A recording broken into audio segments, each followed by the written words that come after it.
Lemire awoke late. He had found himself lethargic this whole 3-week trip, unsure if it was the tedium of space travel, or if it was being affected by the Ubartian, a race well known for their lethargic demeanor, in the adjoining quarters, even without actively probing.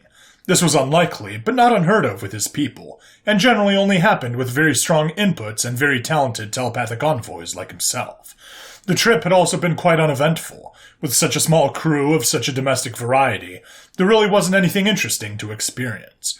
There was a Bolin and a crew member, but without a mate on board, his testosterone effects were highly muted, and not really worth the effort to probe. Of course, that would change shortly once he reached his assignment on the Gamete 8 station. He reread the dossier for the 1000th time, it seemed, going over the details of the new species he was to evaluate. Primate, bipedal, high ocular acuity, bisected prefrontal auditory structure increasing directional awareness of sound. It was almost like someone had taken all the best parts of the known species and put them in one being. Flipping to the end of the report under mental faculties, the sparse notes hinted at the reason they had called on him for their consultation. Large prefrontal cortex, bisected hemispheres, several unidentified structures, and just the sheer size of it.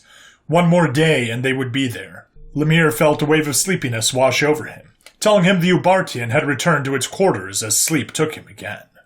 The next day they docked with the station, and Lemire departed, triple-checking his psionic shield device. This many people in one place could be disorienting without them.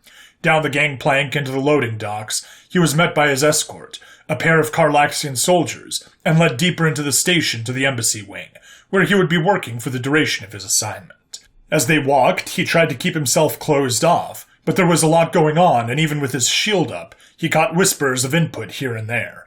And when a Zephyr maintenance worker slipped a spanner wrench and stuck his hand against the machine, he grasped his own in pain. Finally making it to the embassy, he was greeted by the hosts. He let down his shield as he was comfortable around political types. Most had extensive training to reduce the amount of emotional and sensory output they put off when dealing with his people. This was as close to quiet as he was likely to find outside of the special shielded quarters they reserved for when his people visited the station. Or at least, it should have been. The room felt strange, like on his homeworld before a rain the air would feel very heavy. He brushed it off as warp lag. But as he was greeted and led further into the embassy towards his meeting, the pressure increased. The tiny feathers on his wings felt electrified. Out of precaution, he reactivated his psionic shield, which provided some relief, but he could still feel it there. The door opened, revealing the two humans for the first time, and everything started to echo loudly in his mind. The bigger one was standing near the door in a uniform that was definitely military.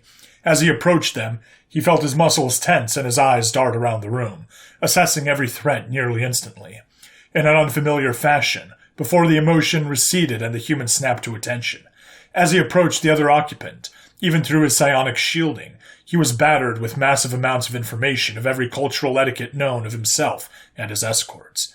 He raised an arm like a wing in greeting, which looked quite strange when an appendage wasn't covered in feathers, before cupping her hands in the standard greeting to his Karlaxian escorts. His files indicated that the Karlaxians had only made contact with humans about 6 half-cycles ago.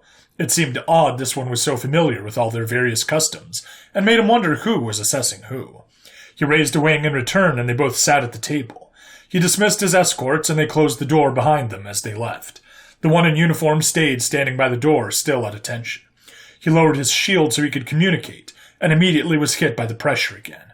Wincing in pain for a moment, he suddenly felt an intense wave of concern, as if his own child was being hurt.